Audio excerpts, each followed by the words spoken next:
Hey guys, ఎలా ఉన్నారు? సరిగ్గా 3 వారాల క్రితం ఇరాన్ సుప్రీం లీడర్ చనిపోయాడు. స్ట్రైట్ ఆఫ్ హర్మూజ్ క్లోజ్ అయింది. ఓవర్ నైట్లో ఆయిల్ ప్రైసెస్ 40% పెరిగాయి. అండ్ ఇప్పుడు డొనాల్డ్ ట్రంప్ ఈ వార్ని ఎండ్ చేయాలి అనుకుంటున్నాడు. ఇరాన్కి 15 పాయింట్ లిస్ట్ని పంపాడు. లైక్ స్కూల్ టీచర్ స్టూడెంట్ మొహం మీద హోంవర్క్ కొట్టినట్లు అనమాట. అండ్ క్రేజీ పార్ట్ ఏంటో తెలుసా, ఇరాన్ దాన్ని సైన్ చేయాలి అని ఎక్స్పెక్ట్ చేయడం. ఆల్రెడీ ఈ వార్ గురించి మీకు ఐడియా ఉండే ఉంటుంది. సో నో ఫ్లాష్ బ్యాక్, డైరెక్ట్గా పాయింట్స్లోకి వెళ్ళిపోదాం. ట్రంప్ 15 పాయింట్ పీస్ ప్లాన్లో ఏముంది?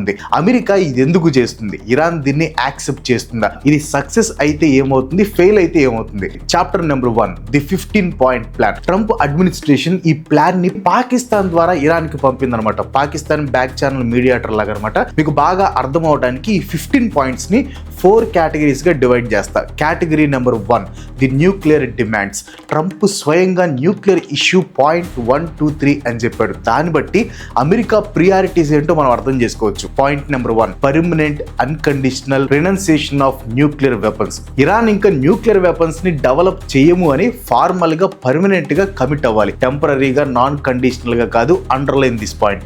ట్రంప్ ఆల్రెడీ వర్బల్ గా ఇరాన్ దీనికి కమిట్ అయింది అని పబ్లిక్ గా చెప్పాడు. కానీ verbal agreement and treaty commitments కి చాలా తేడా ఉంటుంది. Point number 2, full stop on all uranium enrichment. Iran present uranium ని అప్ టు 60% ప్యూరిటీకి ఎన్రిచ్ చేస్తుంది. వెపన్స్ గ్రేడ్ కి 90% ప్యూరిటీ కావాలి. సో ఇరాన్ చాలా దగ్గరలో ఉంది. ఈ ప్లాన్ ప్రకారం ఇరాన్ లోపల ఈ ఎన్రిచ్మెంట్స్ అన్ని కంప్లీట్ గా స్టాప్ చేయాలి. తగ్గించడం కాదు, కంప్లీట్లీ స్టాప్.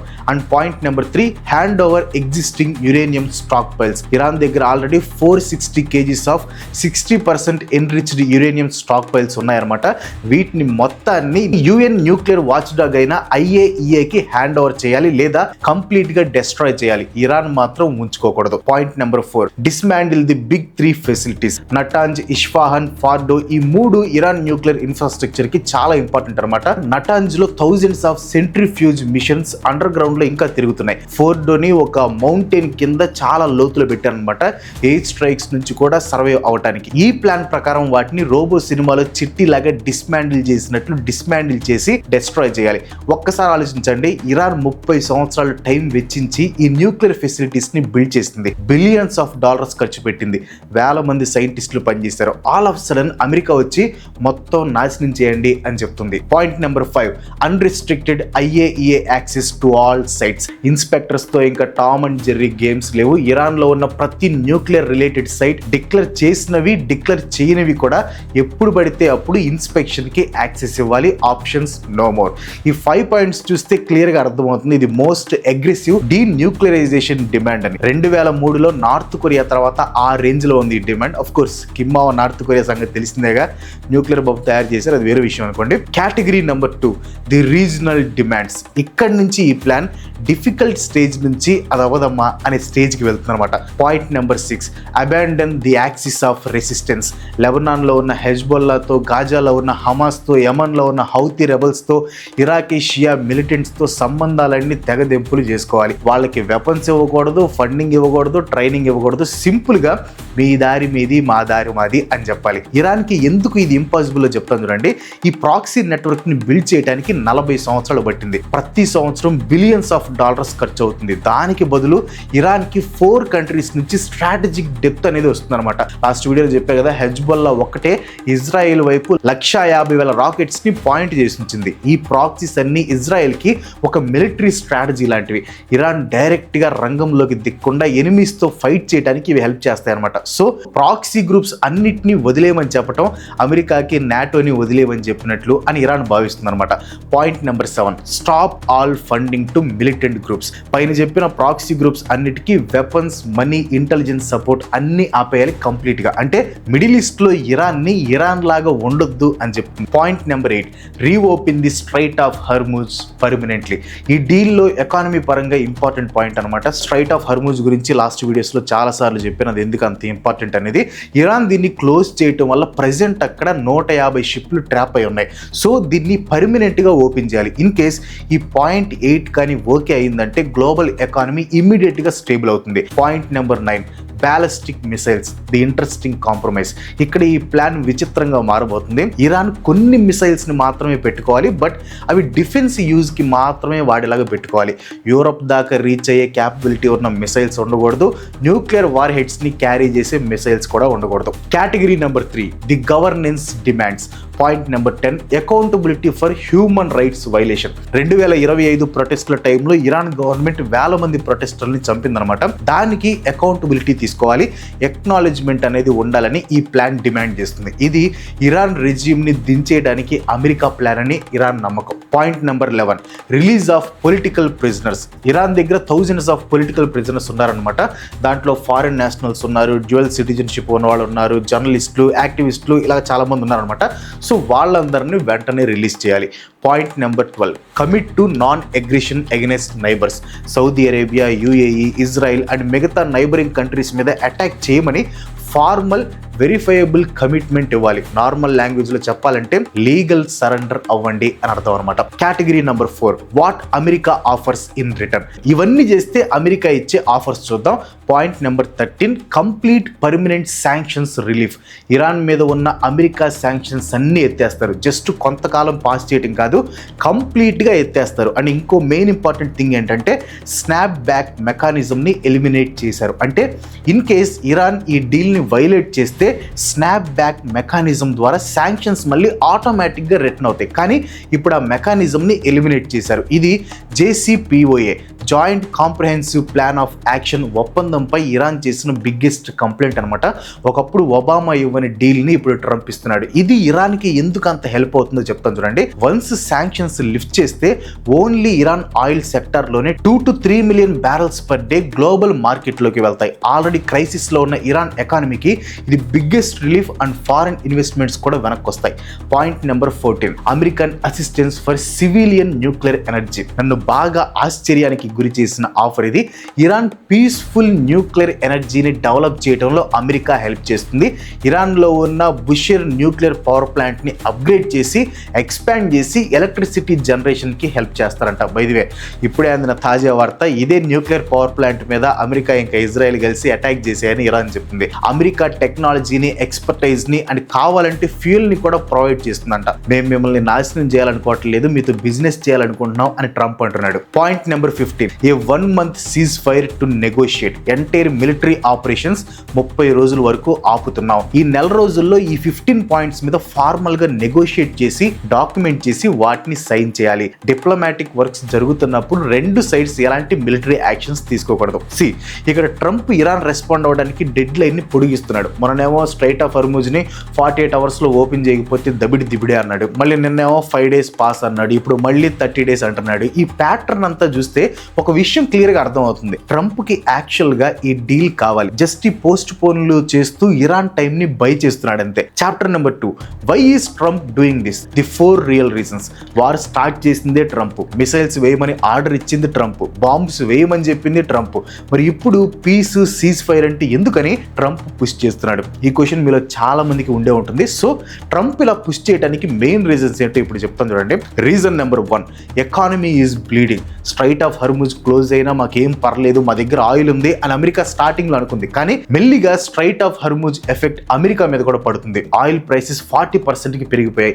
ఏ ఇన్ఫ్లేషన్ అయితే అరికడతాను అని ట్రంప్ అమెరికా ప్రజలకి మాటిచ్చాడో, ఈ యుద్ధం వల్ల ఆ ఇన్ఫ్లేషన్ ఇప్పుడు పెరిగిపోయి ట్రంప్ కి పక్కలో బల్యం లాగా మారింది. పొలిటికల్ గా ట్రంప్ కి ఇది పెద్ద దెబ్బ అనమాట. అసలు ట్రంప్ కోర్ పొలిటికల్ బ్రాండే ఎకానమీని బేస్ చేసుకొని ఉంటుంది. అలాంటిది ట్రంప్ తన చేతితో మొదలు పెట్టిన వార్ ఇప్పుడు అదే ఎకానమీకి దెబ్బ కొడుతుంది. Reason number 2, this war is shockingly expensive. War మొదలైన ఫస్ట్ 3 weeks లో అమెరికాకి $18 billion ఖర్చు అయింది.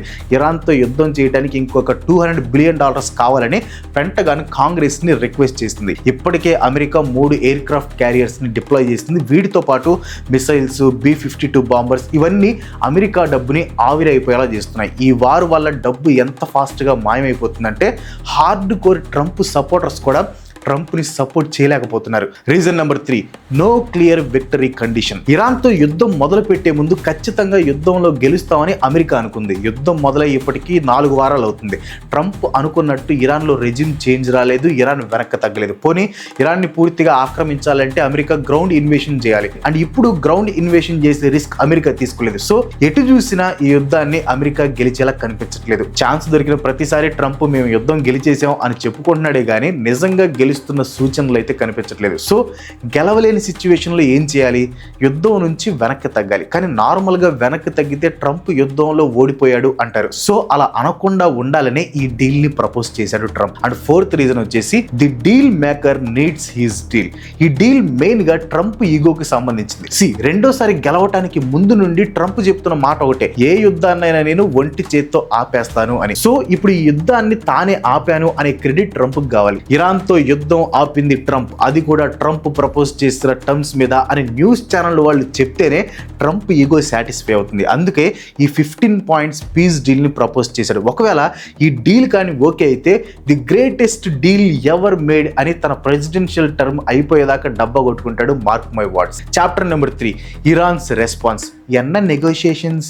ఇప్పుడు ఇరాన్ రెస్పాన్స్ దగ్గరికి వద్దాం. ట్రంప్ ఒక పక్కన నెగోషియేషన్స్ డీల్స్ అంటున్నాడు. ఇంకో హైలైట్ ఏంటంటే ఇరాన్ వాళ్ళు ట్రంప్కి ఏదో పెద్ద గిఫ్ట్ ఇచ్చారంట, ఆ గిఫ్ట్ ఏంటో చెప్పను అని అంటున్నాడు. సో ఇలా ఇరాన్ తన మాట వింటుంది, డీల్స్ ఆల్మోస్ట్ ఓకే అనేసింది అని పబ్లిక్గా చెప్పేస్తుంటే అటు ఇరాన్ మాత్రం no negotiations, no talks, no deal అని తెగేసి చెప్తుంది. ఇంకా దారుణం ఏంటంటే ఇరాన్ డీల్స్కి నో చెప్పడమే కాదు, డిఫీట్ని అగ్రిమెంట్ అని డ్రెస్ చేస్తున్నావా, నీతో నువ్వే డీల్స్ చేసుకుంటున్నావా అని ఇరాన్ స్పోక్స్ పర్సన్ ట్రంప్ని వెక్కిరించాడు. ఒక పక్కన ట్రంప్ ఏమో డీల్ అయిపోయింది అంటున్నాడు, ఇరాన్ ఏమో అసలు ట్రంప్ ఎవరో మాకు తెలియదు అన్నట్లు ట్రంప్ని హేళన చేస్తుంది. సో ఇద్దరిలో ఒకరు అబద్ధం చెప్తున్నారు, లేదా ఇద్దరు తమ ప్రజలు ఏదైతే వినాలనుకుంటున్నారో అవే చెప్తున్నారు. Iran's secret diplomacy playbook. మొదటి నుంచి నెగోషియేషన్స్ ని సీక్రెట్ గా చేయడం ఇరాన్కి అలవాటు అనమాట. ఒకసారి 2015 joint comprehensive plan of action ని తీసుకోండి. ఇది ఇరాన్ న్యూక్లియర్ ప్రోగ్రామ్ కి సంబంధించిన డీల్ అనమాట. ఇరాన్ తమ న్యూక్లియర్ ప్రోగ్రామ్ ని లిమిట్ చేస్తే ఇరాన్ మీద ఉన్న శాంక్షన్స్ కి రిలీఫ్ లభిస్తుంది అనేది ఈ డీల్ లో main point. United Nations Security Council లో పర్మనెంట్ మెంబర్స్ అయిన China, France, Russia, UK, US కలిసి ఈ డీల్ ని ఫైనలైజ్ చేశాయి. అయితే ఈ డీల్ ని పబ్లిక్ గా సైన్ చేయడానికి ముందు ఇరాన్ ఎంత సీక్రెసీని మెయింటైన్ చేసిందంటే యుఎస్ కాంగ్రెస్ కి కూడా ఈ డీల్ గురించి తెలియదు.